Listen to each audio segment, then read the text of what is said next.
मुराद अली शाह साहब एक दफ़ो वरी हैट्रिक कई आहे, टियों दफ़ो वज़ीर आज़म वज़ीर आला थियो आहे ऐं सिंध जा मसाइल ऐं सिंध जा इशूज़ बहितर सम्झे थो। एडमिनिस्ट्रेशन जो तजुर्बो आहे उनखे, ऐं पार्टी एक दफ़ो वरी अहमद अवैस साहब मेरे साथ हैं। सर मैं आपको वेलकम करता हूं। जी मेहरबानी। अहमद, वही सवाल आपकी तरफ, हालात आपके सामने है, अदम इस्तेहकाम है, सियासी मुआशी, क्या कहेंगे? की बात यह है कि ये अदम ये जो इस्तेहकाम पाकिस्तान में इस वक्त पैदा हो गया है सूरत हाल, इसकी हमें वजूहात जरूर देखनी होगी। और वजूहात ये है कि हमने आइन के ऊपर अमल नहीं किया, हमने रूल ऑफ लॉ को पर पुश डाल दिया, हमने नेकेड डेस्पोटिज्म का राज किया मुल्क के अंदर, और उसी की बुनियाद के ऊपर इलेक्शंस जो हैं वो टोटली रिग कर दिए।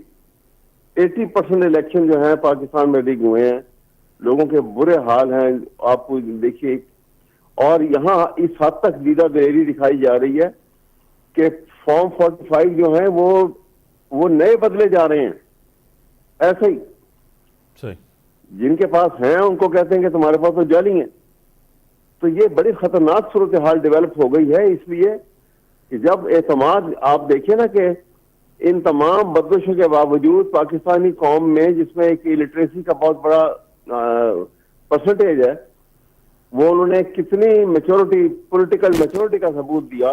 बाहर निकल आए, एक पार्टी के पास सिंबल नहीं था, उसकी पार्टी तोड़ फोड़ का शिकार थी, पार्टी का नाम इस्तेमाल नहीं हो सकता था, और उसके बावजूद उन्होंने किस तरह से वोट डाले। लेकिन वो मैंडेट को जब चोरी किया गया तो फिर हालात तो आप कैसे सुधारेंगे उसको? अब ये तो नहीं कह सकते कि आप जो कुछ हो चुका है उसका मट्टी डाल दो। सही कभी ऐसा नहीं।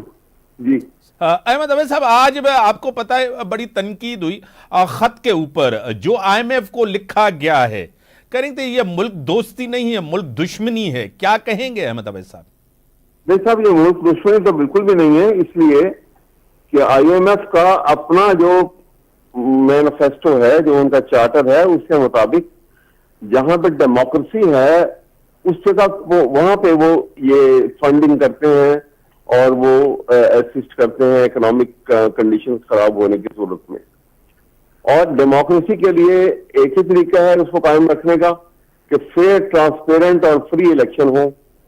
पाकिस्तान में इलेक्शन का मैंडेट जैसे चुराया गया, जिन हालात में ये इलेक्शन हुए हैं और जिस तरह से एक पार्टी को आगे लाया गया और एक पार्टी के जायज वोट जो है उनको खराब किया गया, तो ये जाने से पहले जब वो आए थे IMF वाले, तो वो उस वक्त भी इमरान खान को मिलके गए थे यहाँ पे जमान पार्क में, और इलेक्शन के मुतालिक ही बात कर गए थे कि जी उसके बाद हम बात, जब ये इलेक्टेड गवर्नमेंट आ जाएगी तो वो उसको हम फिर उसके साथ डील करेंगे। तो इमरान खान ने तो सिर्फ उनको यही कहा है कि भाई ये जो इलेक्शन हुए हैं इसका आप ऑडिट करवा लें, आप तसल्ली कर लें कि इलेक्टेड गवर्नमेंट है तो उसको साथ आप करें, एग्रीमेंट जरूर करें। सही। ये तो एक आप ये अगर चाहें कि एक तरफ झूठा मैंडेट भी हो, एक तरफ जालसाजी के साथ हुकूमत भी संभाल लें, और फिर इमरान खान से ये भी एक्सपेक्ट करें कि वो कहे कि नहीं जी सब कुछ अच्छा हो गया है, ये कैसे हो सकता है?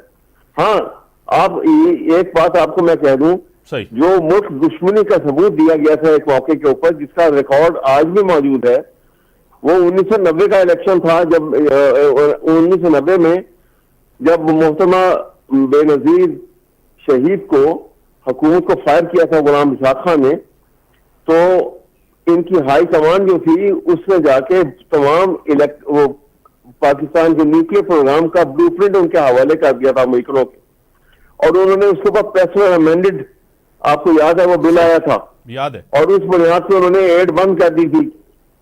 जब ये डिस्क्लोज हो जाए, उनके पास एविडेंस आ जाए किसी जगह से कि यहाँ पे ये हो रहा है, तो हम उनको एड देना बंद कर देते हैं।